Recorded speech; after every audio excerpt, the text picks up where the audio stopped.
Merespon berbagai ancaman dan intervensi Uni Eropa, Jokowi siap keluar dari WTO. Apa-apaan ini? Kalau perlu kebijakan perpu, ya perpu saya keluarkan. Kalau perlu perpres saya keluarkan. Kalau saudara-saudara punya peraturan menteri keuangan, keluarkan untuk menangani negara, tanggung jawab kita kepada 267 juta rakyat kita. Kalau mau minta perpu lagi, saya buatin perpu. Kalau saudara belum cukup, asal untuk rakyat, asal untuk negara, saya pertaruhkan reputasi politik saya. Ya keberanian-keberanian seperti itu yang kita kadang-kadang membayangkan, waduh nanti kita di-ban di sini, di-ban di sini, di-stop di sini, di WTO kalah. Ya kalah ya nggak apa-apa lah kalah. Tapi kalau kita nggak berani nyoba, coba, kapan kita akan melakukan hilirisasi, kita akan stop ekspor raw material, sampai kapanpun. Untuk merespon berbagai ancaman dan intervensi dari negara-negara Eropa. Dikutip dari info Istana, Jokowi bakal keluar dari Organisasi Perdagangan Dunia atau WTO. Eropa mencoba mengancam Jokowi dengan gugatan itu, namun, justru Jokowi mengancam balik dengan mengatakan akan keluar dari WTO, jika Uni Eropa terus lakukan hal-hal yang tidak masuk akal dan merugikan NKRI. WTO sendiri adalah produk buatan Eropa, jadi sudah sepantasnya mereka akan membela tuannya sendiri. Jokowi kesal dengan kebijakan yang terus dilarang oleh negara-negara barat itu. Mereka selalu bermain keroyokan untuk menggencet negara berkembang, agar patuh terhadap negara Eropa.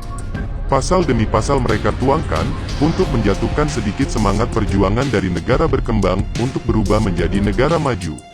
Namun tidak dengan Presiden Indonesia, Jokowi terus lakukan manuver ekonomi demi melancarkan hilirisasi di tanah air.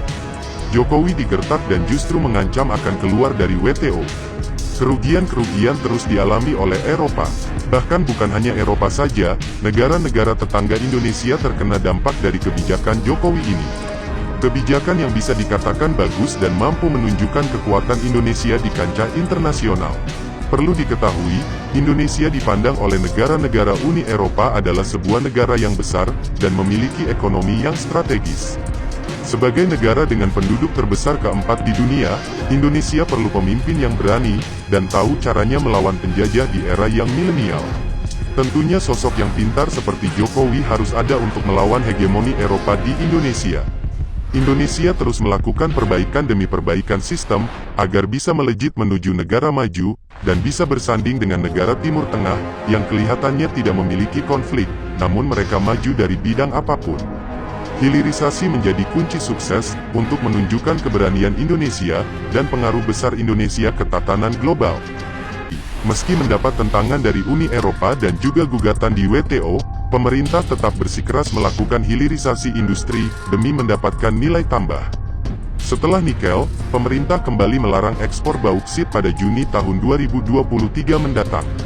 Meski pelarangan ekspor bahan mentah nikel mendapatkan gugatan Uni Eropa di WTO, tidak menurunkan komitmen pemerintah untuk tetap menerapkan hilirisasi di dalam negeri. Melalui hilirisasi, pemerintah akan mendapatkan keuntungan, diantaranya menyerap tenaga kerja dan menarik investasi. Indonesia sudah menghentikan ekspor biji nikel ke Uni Eropa sejak tahun 2020 hingga sekarang.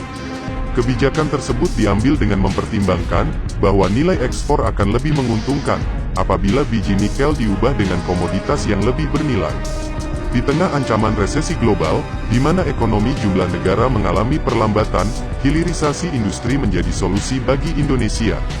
Jika beberapa komoditas tambang dilakukan hilirisasi, atau komoditas lain juga seperti itu, tidak menutup kemungkinan keinginan Indonesia untuk menjadi negara maju akan tercapai.